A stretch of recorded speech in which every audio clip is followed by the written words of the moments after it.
राधे राधे, हरे कृष्णा। कैसे हो आप सभी लोग? आशा करती हूँ आप सभी परम मंगल में होगे, स्वस्थ होगे, अच्छे होगे।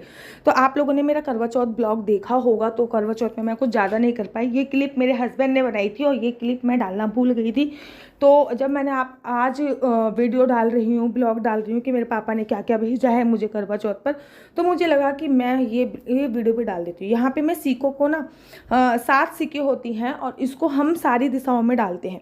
कहते हैं 7 सिक्कों को आटे की जो छल्ले बनाते हैं उसके साथ डालने से आपके हस्बैंड का जो प्यार होता है वो 7 जन्मों तक के लिए आपको मिल जाता है। सबके घर के अपने अलग रूल्स रेगुलेशन होते हैं। मेरे घर के ये रूल्स रेगुलेशन है तो मैं उस हिसाब से करती हूँ। तो ये क्लिप मेरे हस्बैंड के फ़ोन में थी तो वो रह गई थी। अब आते हैं काम की बात में। ये वीडियो बना रही हूँ मैं कि करवा चौथ वाले दिन आपको पता है मैं पुणे में हूँ, मेरे मम्मी पापा दिल्ली में रहते हैं। तो मेरे घर में हमेशा सिंगारा दिया जाता है। तो इस बार भी मेरे घर पे सिंगारा दिया गया है। मेरे को शादी को 4 साल हो गए हैं लेकिन हमेशा सिंगारा आता है। सिंगारा जो आता है मेरा वो सावन पे आता है, करवा चौथ पे आता है और साथ ही के साथ जो सिंगारा आता है वो आता है हमारा जनवरी में जो फेस्टिवल आता है ना उस पर आता है, मकर संक्रांति का फेस्टिवल।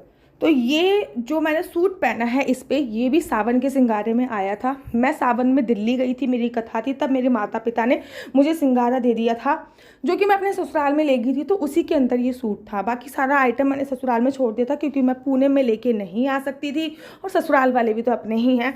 तो बाकी वहाँ पर मैंने सब कुछ छोड़ दिया था, जिसकी 5 किलो जवे हो गए, 5 किलो तेल हो गया, सभी प्रकार की दालें वगैरह, वो सब सावन का सिंगारा आप लोगों को पता ही होगा। मीठी मट्ठी, नमकीन मट्ठी, मिठाई विठाई। तो अब करवा चौथ का मेरे पास सिंगारा आया है। तो ये करवा चौथ के सिंगारे के लिए हमेशा पापा ने मुझे क्या करा कि पहले हमेशा पैसे भेज देते थे लेकिन पैसे ना मेरे से खर्च हो जाते थे और मैं कपड़े खरीद ही नहीं पाती थी। मैंने इस बार बोला कि आप मुझे कपड़े भेज दो और बाकी सामान के लिए पैसे भेज दो और सरीस के कपड़े के मतलब मेरे हस्बैंड के कपड़े के लिए पैसे उनके अकाउंट में भेज दो। तो मेरे पापा ने ऐसे ही किया। मेरे हस्बैंड के जो पैसे थे मतलब कपड़े के लिए जो पैसे थे वो उनके अकाउंट में भेजे। मेरे सामान के लिए जैसे कि करवा वगैरह लेके आना होता है, मिठाई के डिब्बे, मीठी मट्ठी और नमकीन मट्ठी वगैरह लेके आनी होती है, वो मेरे यहाँ पे भेजे और साथ ही के साथ मुझे मेरे कपड़े भी भेज दिए। तो कपड़े अभी मैं खोल रही हूँ, मेरी भाभी की चॉइस के हैं और ये ना सूट आजकल ट्रेंड में है। मैं आप लोगों को वीडियो भी साइड में भी लगा दूँगी। इसको आलिया भट्ट ने पहना था और उसी की कॉपी है। ओबियसली बात है, इतना महंगा तो हम खरीद नहीं पाएंगे। तो ये मैंने आलिया भट्ट की जो कॉपी थी, मेरी भाभी ने मुझे पूछा कि ये अच्छा लग रहा है, मैंने कहा हाँ, तो उन्होंने मुझे ये भेज दिया। प्राइवेट के कपड़े का कभी भी ट्रेंड आउट नहीं होता है, हमेशा फैशन में ही रहता है और दोबारा से इसका फैशन आ गया। तो ये नीले रंग का है। ओबियसली बात है करवा चौथ पर नीला नहीं पहनते हैं लेकिन मैंने उनसे बोला कि कुछ डिफरेंट कलर भेजो, लाल वाल नहीं भेजने का, जो कि करवा चौथ पे नहीं पहनूंगी मैं। अब मैं दिवाली, धनतेरस, गोवर्धन की पूजा, बहुत सारी चीज़ें आ रही हैं उस पर पहनूंगी। तो ये कुछ इस प्रकार से है। इसकी जो बाजू है ना वो पाकिस्तानी बाजू हैं और बहुत बड़ी बड़ी बाजू हैं जो कि बहुत अच्छा है। लेकिन इसको देख के ना मुझे ऐसा फील हो रहा था कि ये मेरे बड़ा आएगा। तो मुझे मतलब इसकी कढ़ाई वगैरह तो बहुत सुंदर लग रही थी और टचवुड जो कलर कॉम्बिनेशन था वो भी अच्छा था। कपड़े की क्वालिटी बहुत अच्छी थी और इस पर जो कढ़ाई करी गई थी ना वो बहुत अच्छी थी। सबसे अच्छी चीज़ थी इसकी बाजू जो इतनी बड़ी बड़ी थी, वो पाकिस्तानी जो लुक होता है ना वो। लेकिन इसको देखकर मुझे ये फील हो रहा था कि ये मुझे ढीला आने वाला है, लेकिन मैंने फिर भी कहा कि चलो एक बार मैं ट्राई करके देखती हूँ।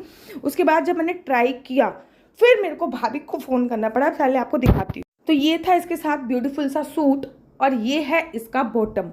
बॉटम में ना ये नीचे कढ़ाई दी गई है और ये कट है जो कि बहुत ज़्यादा अलग और डिफरेंट लुक दे रहा है।